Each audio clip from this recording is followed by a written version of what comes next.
Nous avions, il y a 1 an et demi, fait la réalisation du pôle d'échange multimodal.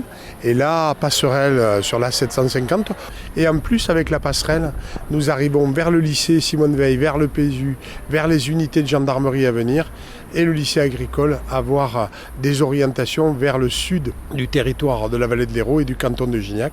Aujourd'hui, c'est la maison du tourisme et des mobilités qui vient compléter et qui vient enrichir le SERM avec un maillon routier à côté de la bande littorale ferroviaire pour que nous puissions être proactifs et acteurs principaux et entre autres bien en synergie avec le SERM, le service express régional métropolitain.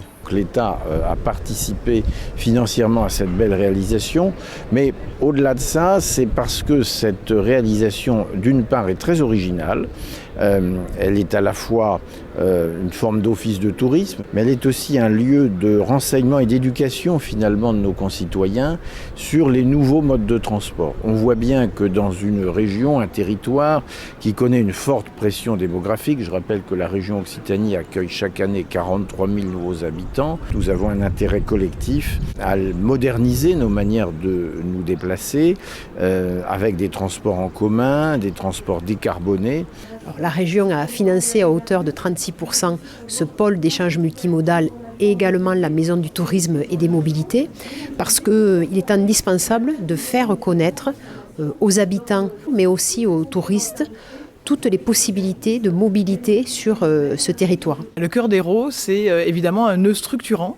C'est le premier pôle d'échange multimodal du territoire de l'Hérault hors zone urbaine.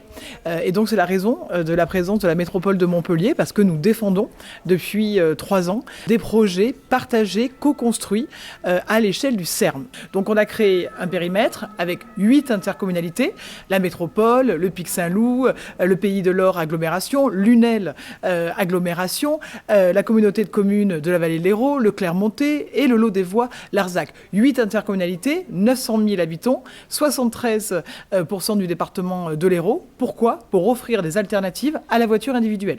Les habitants, ils veulent avoir une mobilité qui coûte le moins cher possible, mais également qui soit simple.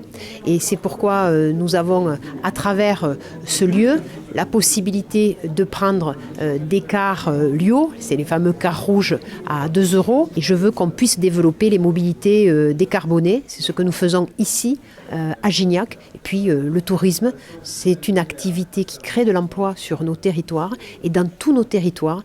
Et c'est pourquoi je veux qu'on puisse faciliter le déplacement du littoral jusqu'au haut canton. C'est par ce travail collectif à la fois sur les besoins, sur les projets, puis sur la mise en place d'un plan de financement et d'une gouvernance que nous allons très profondément modifier et améliorer les modes de transport, la manière de se déplacer sur le Grand Montpellier.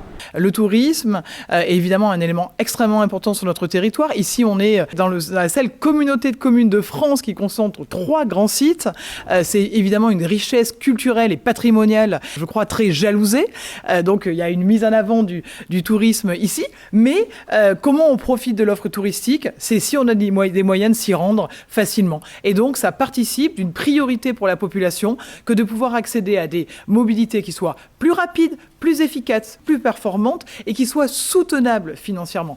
La maison du tourisme et des mobilités est un atout majeur, un facteur clé de succès qui permet justement à la jeunesse, aux plus âgés de pouvoir, y compris pour les populations venant de l'Europe et du monde entier, de pouvoir avoir sur place toutes les conditions d'accueil, de bagagerie, de réparation de vélos, de conseils, d'accompagnement et d'orientation sur le monde économique. Donc aujourd'hui, on est pleinement satisfait de ce que nous avons réussi à programmer et à réussir au niveau économique et dans le soutien des politiques publiques pour faire en sorte que les habitants, les associations, les citoyens soient satisfaits et ne vivent pas habités dans notre territoire comme un moment de déclassement. Je crois que ce PEM, cette maison des mobilités et du tourisme, font partie d'un plus et une valeur ajoutée pour Gignac et son territoire.